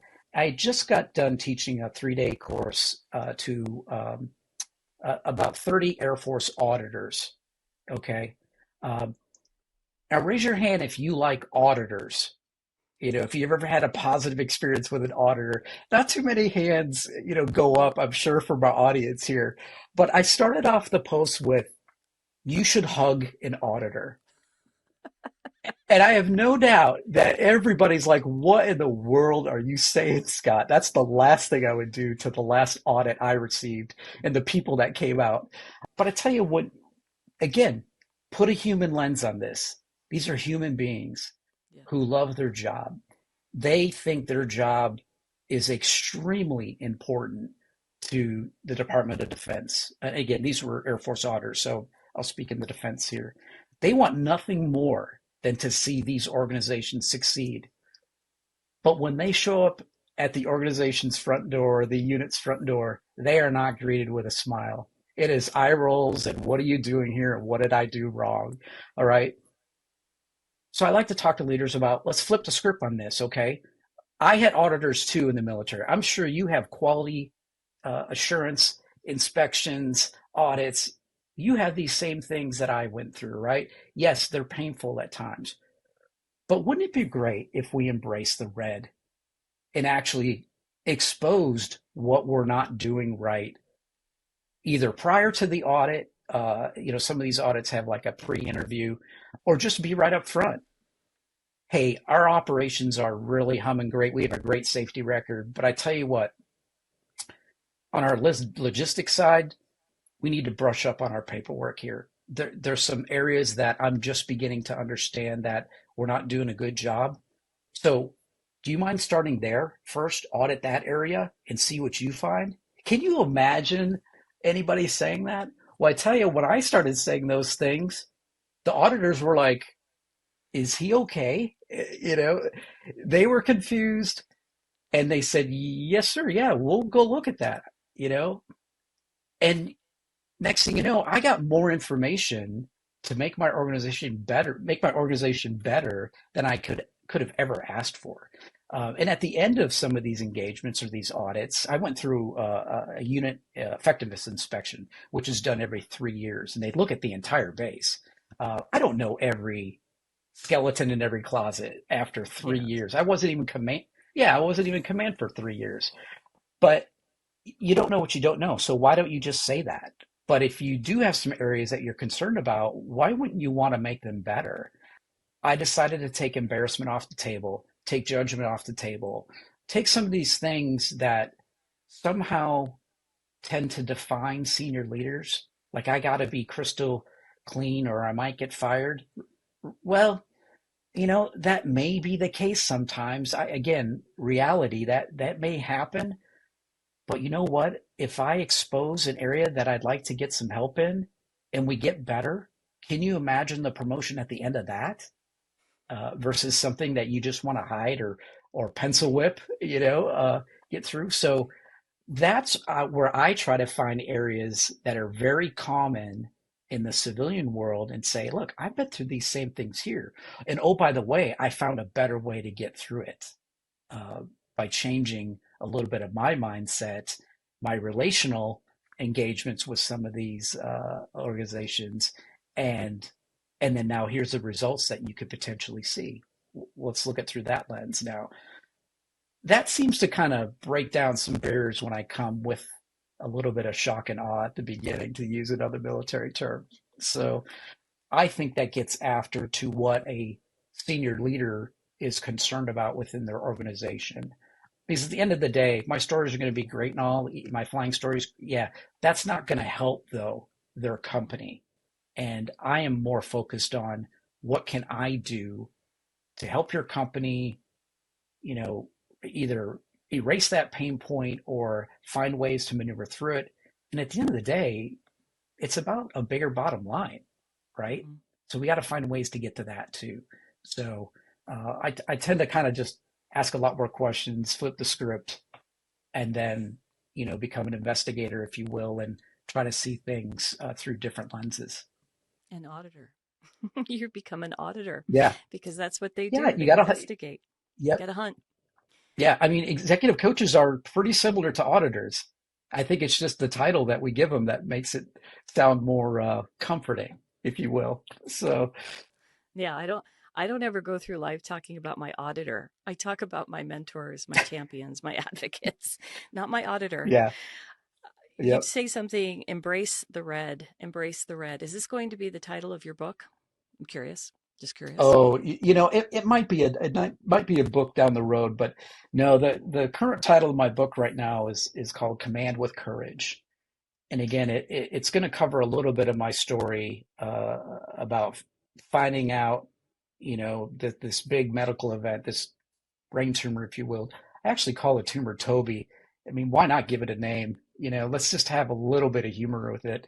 Um, and I don't like Toby. And for those folks asking out, no offense against anybody named Toby, but anybody that is wondering why Toby, I named it after Toby from the show The Office, and Michael Scott has really a hate relationship with Toby. He wants him gone. Well, I want Toby gone too. But that image in my mind, thinking about it, just gave me enough levity to get through some days. So that's why I gave it a name. But it's called Command with Courage because of what I learned through this horrific event.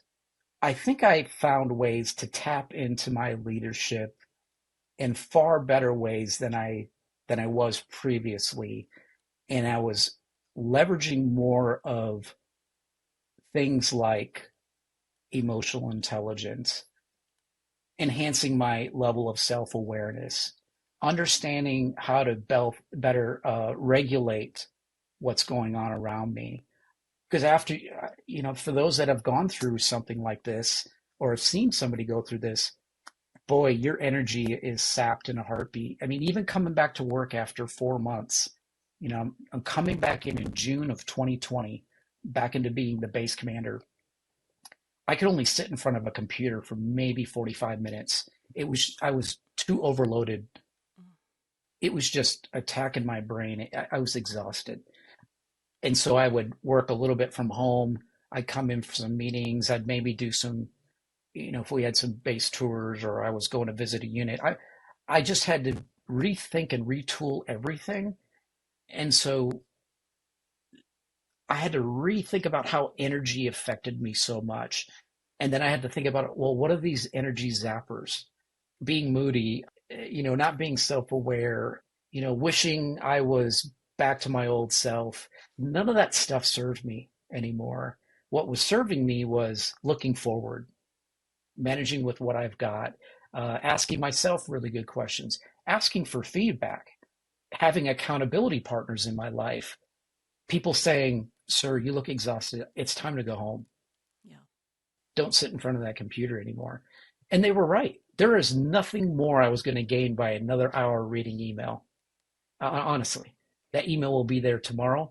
And most of the time, half of it probably didn't even need to read. I was on a CC line when I just didn't even need to be.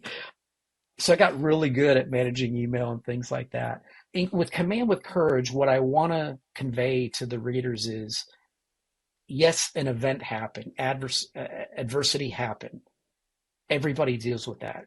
But what's a better blueprint to managing through that so that you will be a little bit better equipped the next time adversity hits to move through it maybe a little bit faster, maybe not wasting so much energy, a little bit more efficient, being able to bounce forward a little bit better. Just some things to think about. And it has a lot to do with your mindset and how you approach just life in general.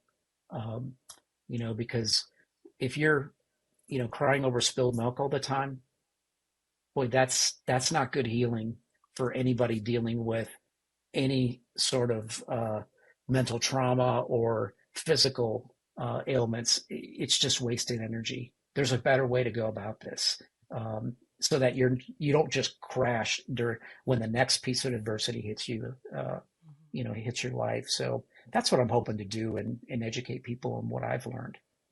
I want to share that Scot has only been out as of this recording, which we're going to keep this timeless, so we're not going to say the year, but it's been about a year and 4 months, 5 months. So you've done a lot in a year and a half, and you've created a business that you're working in. You're writing a book. You're moving forward rapidly. And I knew a little bit about your story, but I don't even know that I'm going to edit any of the things that you said out, because usually these segments are only 15, 20 minutes. But we've gone 38 minutes, and I kind of want you to keep talking, Scot. But I'm going to close this segment up with a thank you. We're going to have you back, and we're going to roll into the next segment after a brief break. We're going to have somebody who's been out of the military a little longer than Scot has, and they've been out of the military at least 5 years, navigating the civilian workforce. This is the Military to Civilian Career Transition Power Hour. I am your host, Cheryl Cross.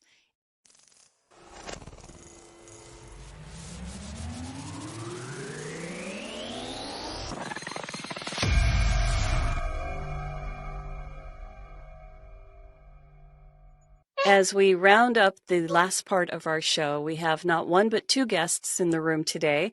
I have Jacob Mousseau and baby Jacob Mousseau, who you can hear in the background. He's joining us today. He's learning to vocalize. He's just a few weeks old. Hi, Jacob. Thanks so much for joining us today. How are you doing? I'm doing very well, Cheryl. How are you? Good. I appreciate you babysitting during this segment. We are real life here at Exchange and the Military to Civilian Career Transition Power Hour. We're talking about all things career transition. And I know that you are a professional transition specialist, but you also have a project that I am so excited about, and that is your Wounded Woodworkers group. Now, I want to know when you started thinking about this, how you developed it, and really, is this a passion project that sort of keeps you going? I don't want to tee it up too much for you, because I want you to tell us the story about it. Yeah, absolutely. So when I transitioned out of the military, it came rather unexpected. I just re-enlisted overseas for stabilization so I could stay here at Fort Campbell, Kentucky. And when I got back, my entire brigade got disbanded. So when that happened, it displaced me. I ended up having to get out of the military. I was fortunate, got to go into the reserves for a couple of years, so just to continue to serve, but that wasn't my thing. I'll definitely go up from a high intensity to the reserves. If anyone's done that, they understand. It's just a much slower pace. So when I did get out, I ended up getting a severance check from the military, which is unique. Didn't know the military service did that. So it was pretty cool. I also got my VA disability rating pretty much at the same time. So had pretty much the most money I've ever had in my life. And it was just my wife and I at the time. So I spent it on a workshop, got some power tools. I really found like woodworking therapeutic, and I wanted others to enjoy that as well. So we started out as a club. Wounded Woodworkers was our name, just a bunch of veterans, mostly disabled veterans, and we'd build furniture. So we did that for a couple of years as a hobby till somebody got injured, and didn't really think about the whole liability stuff because I wasn't like a company or, just guys hanging out in a shop. But obviously that could have went very south. So luckily nothing happened, but it could have got really bad financially. So shifted gears, stopped inviting people over, build stuff with power, but I still wanted to give back. So I kind of shifted the idea of like Wounded Woodworkers from club to business, and started building things. And then with the proceeds, I'd donate them to nonprofits that could do the work and help other warriors out where I could no longer do that. So Wounded Woodworkers went from a group to an individual. And how long ago was that? And what are you focusing on? Yeah, so that was, about 2018, I believe, is when it kind of was just solely me building stuff. I didn't actually become a business or do the whole business thing until this year, actually. I hadn't been making enough money to file taxes or do any of that stuff. And I didn't really think about the insurance for like the products I was making. It didn't really seem dangerous to sell to people. So never really pursued that till this year. I went through an entrepreneurial boot camp, which is actually for veterans and military spouses. Which one was it? What was the name of it? Yeah, so it's through the Rosie Network, and it's called Service to CEO. And it's a 12-week program. They teach you, it's fast-paced, but they teach you pretty much everything you need to know to become a business. And the cool part about it is they continue to support you upon graduation. So, opportunities come up for, podcasts or be published in magazines, get mentors to work with. So it's very nice, the aftercare of it once you complete it. So it's not just a class and, good luck, see you later. There's a lot of extra resources that continue to help you out. And that was the Rosie Network? Rosie Greer? Yes. Who's Rosie? I don't know how to explain it, but like the woman wore Rosie the Riveter. Rosie Yes. the Riveter. I don't know if I can get my arm in. I don't have one. I haven't lifted in a while. Yeah, little Rosie. Oh yes. Okay, Rosie the Riveter. Got it. All right. So it's open to everyone that has served. Okay, that makes sense. Now, a little bit more about your transition story. You said it was a bit rocky. How might your experience help others? I know also this has motivated you to become a transition specialist, and that's why I know who you are. But tell us a little bit about how you navigated that several years ago. Sure. When I got out, I thought it would be pretty easy. I had a career in HR in the military. That's what I was working on, my degree towards. I went to the O2O program, and I was pursuing my PHR, so my professional certification HR. So I had all this lined up and thought, hey, it'd be easy just to get a job in HR. It really wasn't. The skill set and the terminology of things that I did in service didn't translate well to the civilian sector. A lot of things are similar in nature, but how I spoke and how they spoke was really different. So I didn't network enough. And ended up just taking any job just to pay the bills, which I encourage people to do too, because some people just hang on and wait for that perfect opportunity, and they get so far behind financially, and they get discouraged that nothing happens. So, I mean, sometimes you just got to take that job, even if it's not your dream job. And, I did that for a couple of years. I finally got a shot in HR. I took it, and then I did about 6 years in manufacturing as a food research manager. So it was pretty cool. Right on. We're listening to Jacob Mousseau, and the sound you hear in the background is baby Jacob, who is being babysat by dad. So we're pleased to have both Jacobs in the room today. Yes, and now I have a baby in my hands. You But do.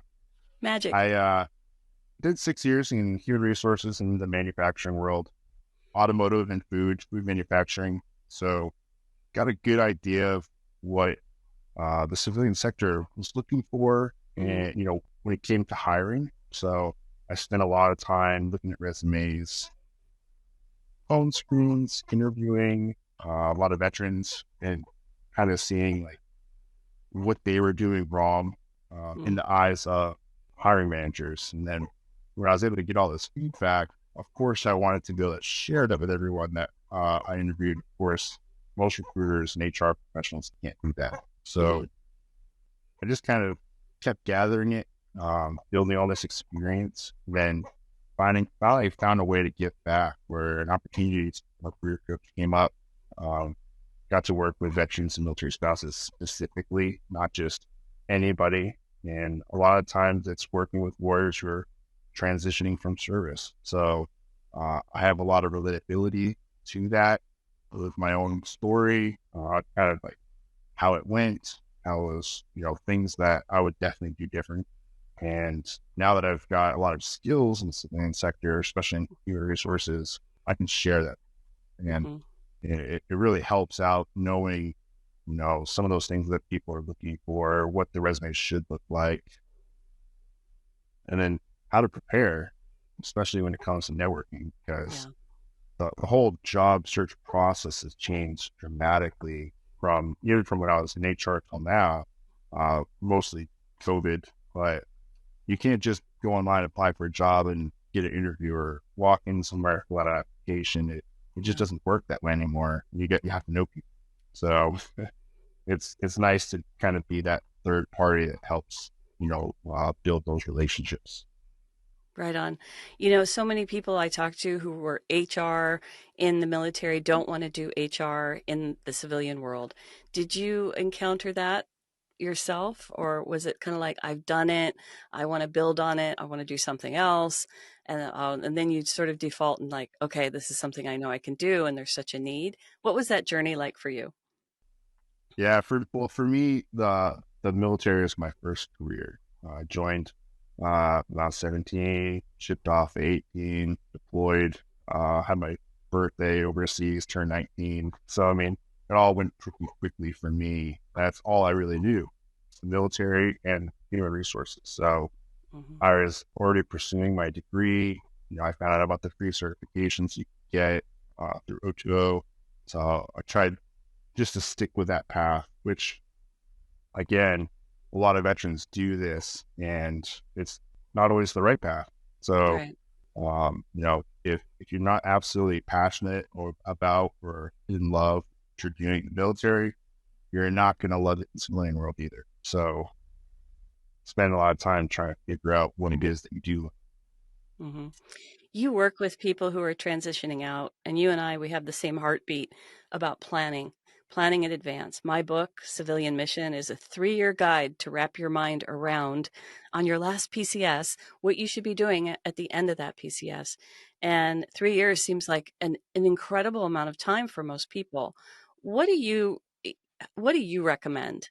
Is it a year? Is it 2 years? Is it more if you can? What do you tell people? Yeah, I mean, absolutely as early as possible. I mean, I don't think it's ever too early to start the networking process or building a LinkedIn profile.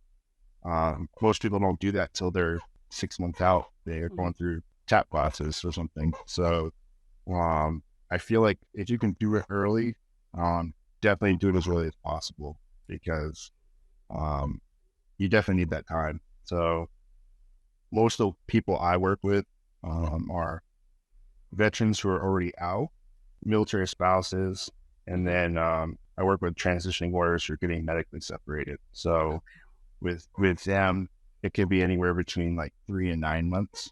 So I don't usually get them further out. I do go on to Fort Campbell and help instruct the Soldier for Life TAP classes here and there. So I do interact with some that are 1 or 2 years out, but it's not very often. So I definitely would encourage it as early as possible. So when someone has a 3 to 9 month timeline and they're being medically separated, does that put extra heat on them? Absolutely, because they don't have an exact date. They don't know when they're going to be separated until it's like right there. So that's a time frame. So sometimes the medical separations could just take a couple months, and sometimes it could take longer. But the warrior doesn't know, which doesn't allow them to do a lot of things like Skill Bridge and some of these other programs that you have to have a designated time, or at least know that. And it really handicaps them in more ways than the medical, no pun, I guess, intended, but it hurts them with their transition because they don't know, which they can't apply for jobs because they can't interview. I mean, there's a lot of things that there's just unknown. Mm-hmm. In my first episode, I interviewed Angie Smith. She was overseas, med boarded, and had to find an employer, which she did, that was flexible because her timeline changed constantly. So her whole segment was talking about flexibility. What are some of the what are some of the tools and tips that you have to help people that are in that sort of, I don't want to say that's just that really stressful situation where the unknown is greater than the known? I feel like they just need to really take it step by step, slow down, not try to, try not to stress themselves out, work on one thing at a time. So, whether that's building like detailed plan of what they're trying to do, maybe work on maybe networking with one new person per day, spend one day on the resume, one day job searching, just break it up. I feel like so many people just build a resume and then they doom scroll on Indeed and LinkedIn every single day for hours, like something new is just going to magically appear. And it doesn't. So I feel like you have to break it up in small chunks and work on something different every single day. So you're not just doing the same thing and burning yourself out. It can be overwhelming. What do you coach people to do conversation-wise when they're talking to those employers? Let's say their timeline is really unknown because of their situation. How do you coach them to talk to companies and have that sort of honest, transparent conversation, especially with companies that don't understand how this process can impact them? That's a good question. Usually I don't coach them on that. I try to interject if I can. Most of the time I'll usually have a contact in a lot of these organizations that I'm picky with that help work with wounded warriors or their families. And, I'll have those conversations and I'll help educate employers. And if it's someone I don't have a, connection with, then I'll speak with, the warrior I'm working with or the spouse that I'm working with and ask if it's okay if I connect with them and just kind of walk them through what it's like to hire a warrior or what it's like to get medically separated, to give them a better understanding through a third party where it's not just that another annoying job applicant that's making up excuses. No, I'm somebody that can, speak to that. But always transparency is the best. So if all else fails and I can't do that and they're on their own talking to the employer, just be 100% transparent. This is kind of what we're looking at.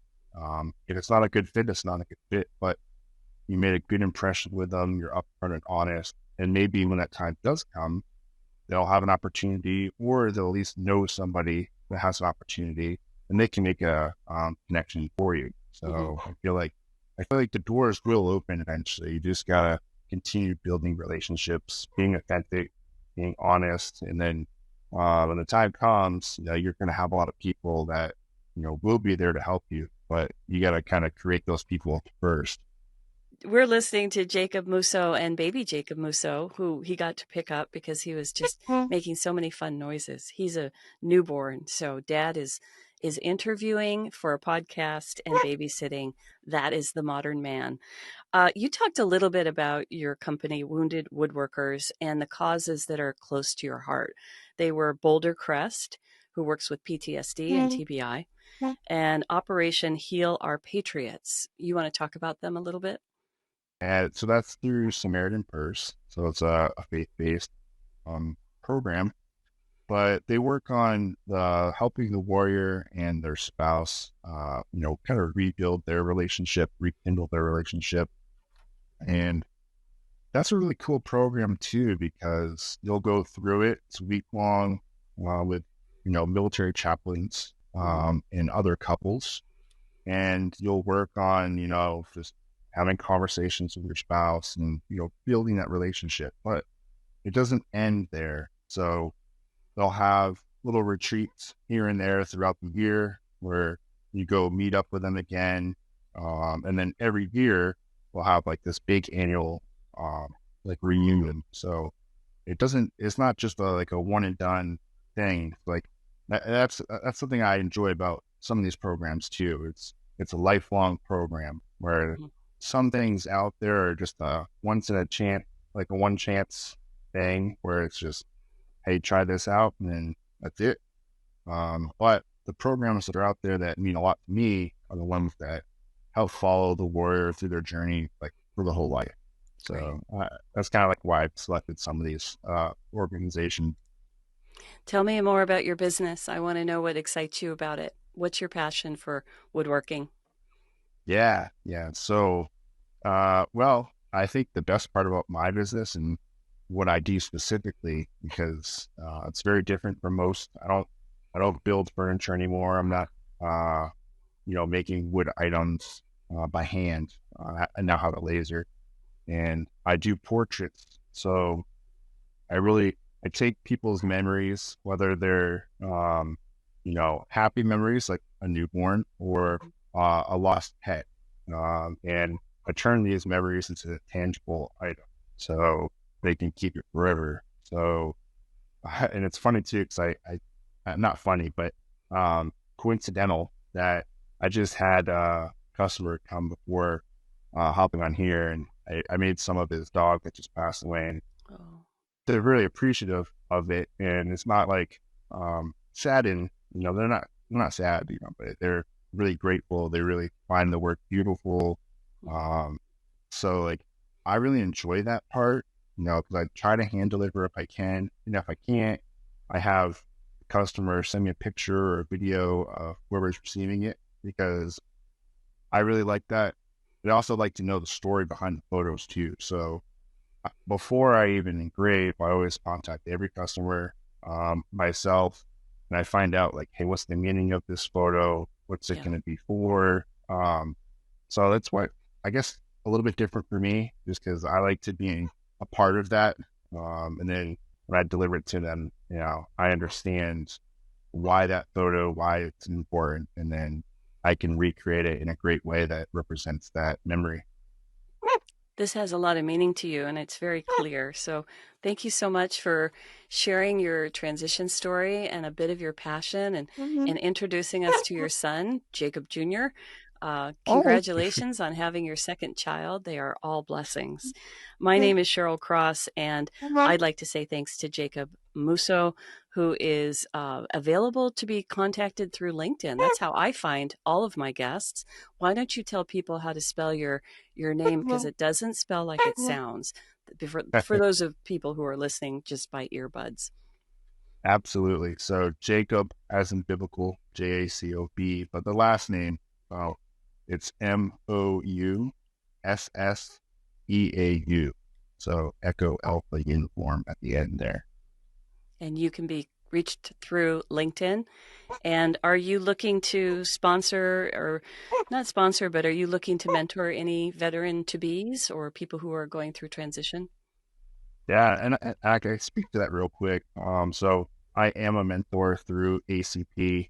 Okay. and Veterati. So you Good. can find me in both those places to work with HCP, not so much just because I work with one person per year. But Veterati, you can definitely put time with me there. And honestly, you can just reach out to me on LinkedIn if you have questions. We can set up a call and, conversate. That's too easy. Right? Exactly. Well, thank you, Jacob. Now he's falling asleep. The last 26 minutes, he's been making those wonderful noises. And I just want to say thank you for your patience.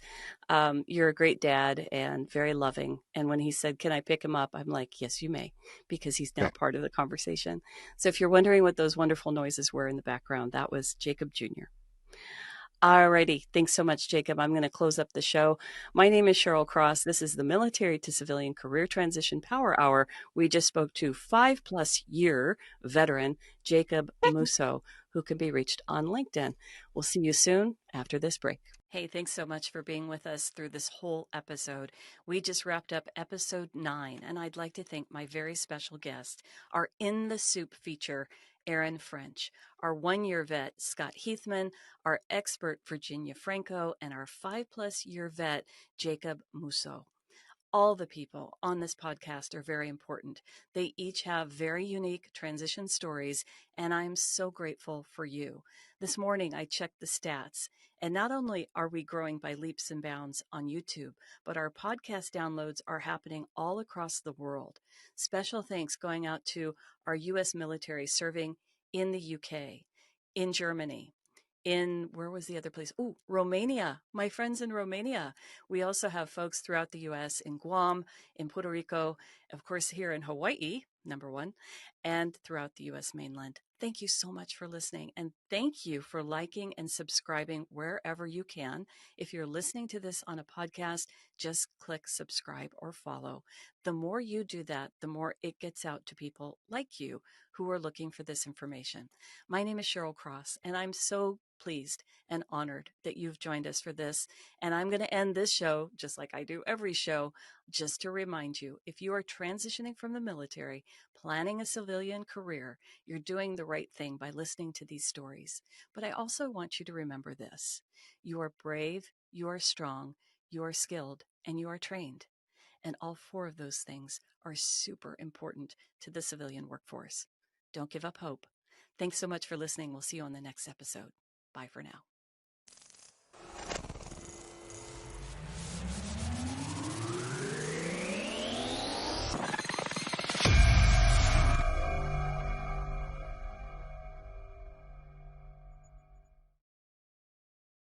Audio and video post-production is done by oceantreecreative.com.